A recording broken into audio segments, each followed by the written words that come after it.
Can't go for it.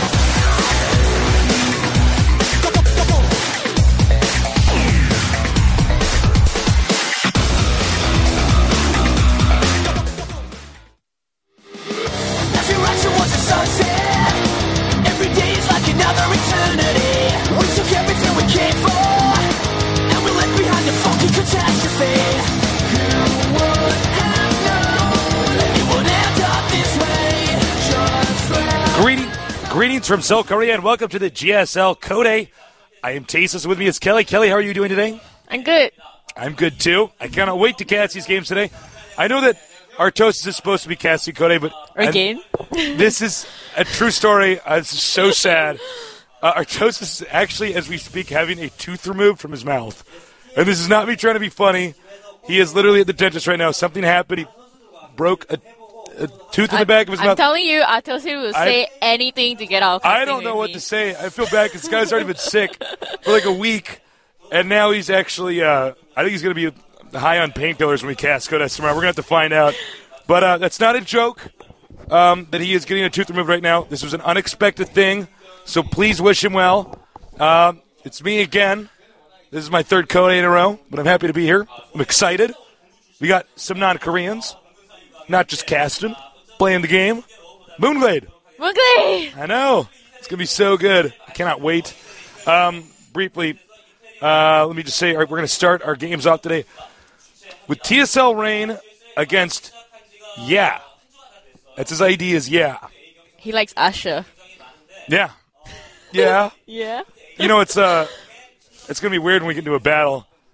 And then Mike going to be like, yeah, as it runs in there. Yes, going in. It's going to be interesting.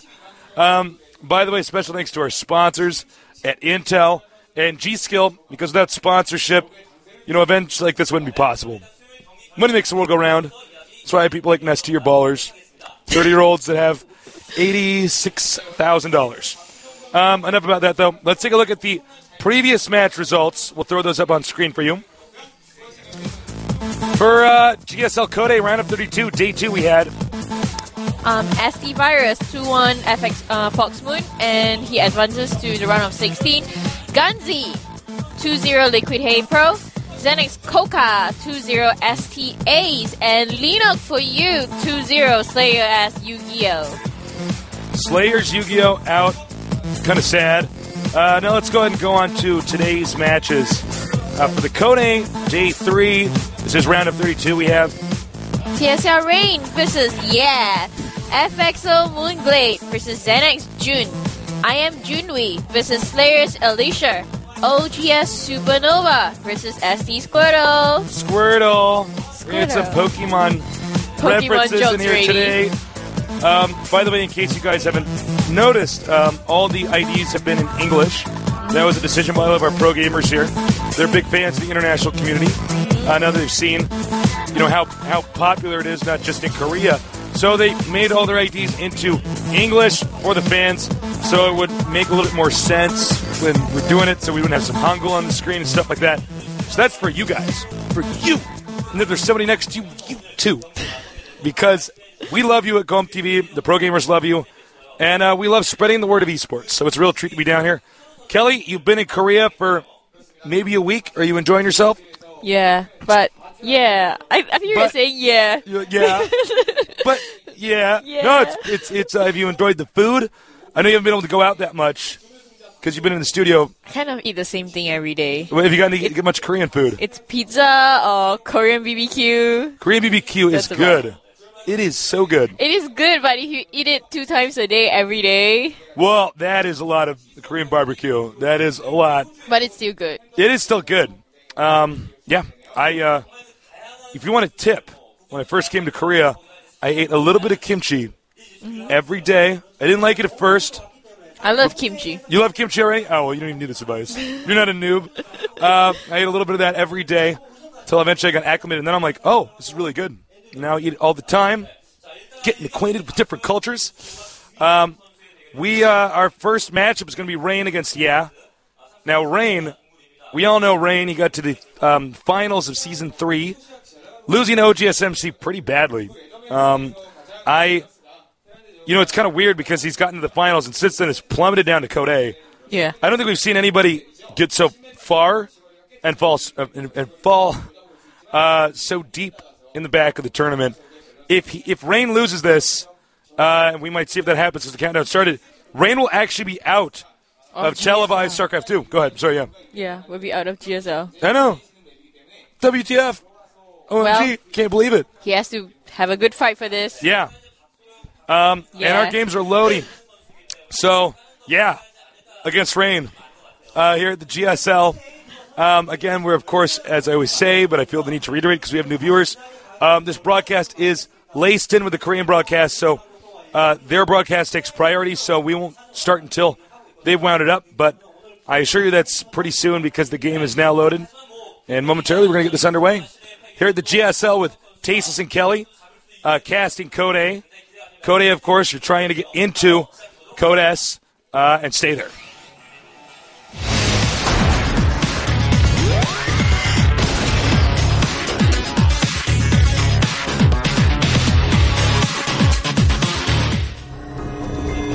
Over here in the red, we have our Terran player getting second place in GSL Season 3. GSL Lane.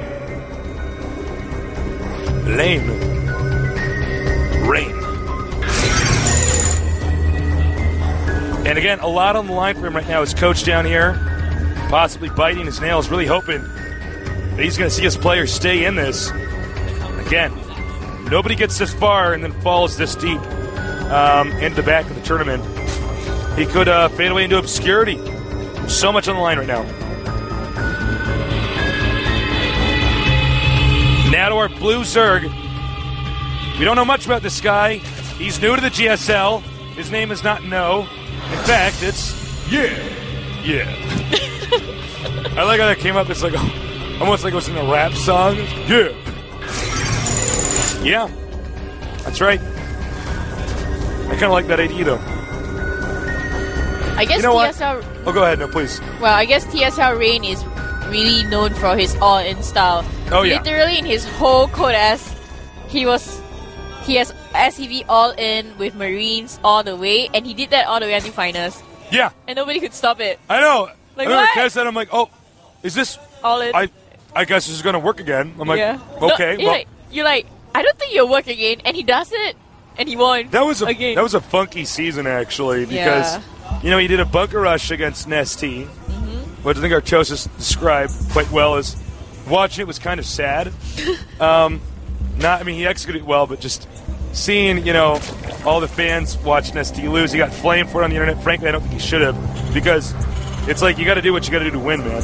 But then I think since then he sort of tried to wane away a little bit from all-in builds. But as I say that, he's sending Marines and SCVs, so he could see yet again another kind of bunker rush. It looks like he's going for early aggression with his Marines since he is bringing 2 SCVs out and he has 2 barracks.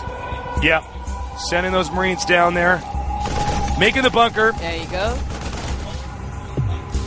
Drones coming down. Now this is a good place to make the bunker because it hugs this wall. There's a chance the SCV will randomly maneuver its way up to the upper left. He's putting on a second one to get in range of the hatchery, but 8 Zerglings are already out for the Zerg player. Has to be careful. Loses one of his Marines. Gets to his bunker. Even one Marine inside the bunker is going to be enough. Just to be careful not to get his Marine back up. Not to get caught by Zerglings on the way, and he'll be fine. Yeah, he's got to make sure to reinforce that. This bunker needs to get up. There's a spine crawler coming.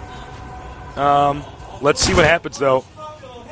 Well, is choosing to cut off any backup that's going to come for the Terran player. As you can see, he might be able to get a surround on the Marine. Very nice. Coming up here. Actually, I got to say, really impressive micro from Rain here. Killing much more than I would have expected. In fact, he's going to drive the Zerg away. Meanwhile, the spine crawler is completed. The bunker has been sold for full price. What a deal. What a deal indeed. And he's going to salvage the other bunker as well. Has to go for a more macro style now. So, kind of for the first time, I'm going to see how TSL Rain has evolved from his Season 3, from his fall from grace. Yeah.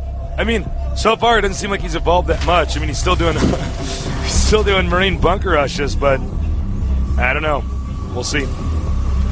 No speed link up yet for the Zerg player, so none of the players have map control yet. But it seems like the Terran player, he is going to go for an expansion. Yeah, he's got a command center coming, another barracks. No add-ons yet. He may get 2 more barracks after this. 5 racks is pretty common. And no, in fact, he's going to get a starport. So, fine. Be like that. Well, after you actually survive the initial Marine rush, all you have to do is put out a baneling nest and get like 2 or 3 banelings up in your base. That will be enough to defend against any Marine aggression that's going to come. I guess the best way to continue this tag would be to go for tanks, but it looks like the Terran player has something else on his mind. I mean, this is adjacent spawning point, so it's very easy to do airplay, especially on this map. Yeah, very true. Get drop, get mutas. It would not be surprising to me if we saw a secondary push coming from the Terran, where he sends out 1 medevac, drops in the main, meanwhile sending stuff to his front, kind of gauges which one is weaker at that moment and attacks. Well, for all of you who are actually watching on your iPhone, Tasteless wants to take care of you. So there's a Roach Warren coming up in case you're squinting at your screen and thinking, is that a Roach Warren? Yes. It is. He's getting a Roach Warren. And a 3rd expansion. Great macro. Yeah, I forgot about that. We can watch GSL on the iPhone now. Risky though, he's growing up so much, but he doesn't have any army. He actually has 45 drones. Okay, that's actually a lot. And he's still making drones. To be frank, I wouldn't have made that many drones, but, we don't know a lot about. Yeah, we'll see what he goes for here. He literally has no attacking units. He has 10 Zerglings, that's it. Yeah.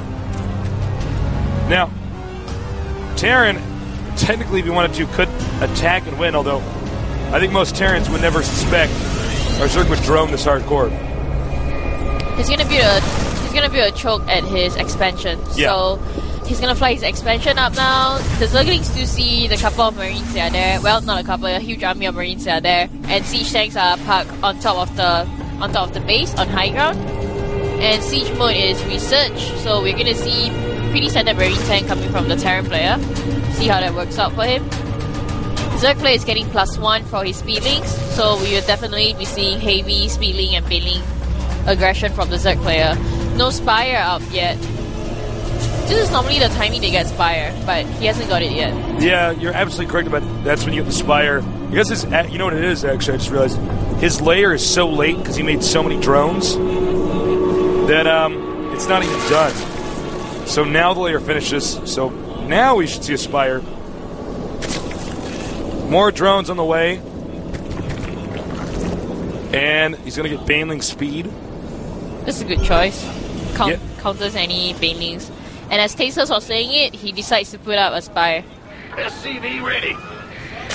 And it's unfortunately for the Zerg, it got scanned in the location right where it was made. Too bad for yeah. But I like Muta Baneling builds from Zerg player, although it's really standard, but that's the best way for you to fight any Terran player. He has to spot this dropship from the Terran though, and he has actually put up another expansion. So the Terran player really has to scout this. I don't even think he has any idea that he has a 3rd base. You do see the dropship is coming in, Overlord.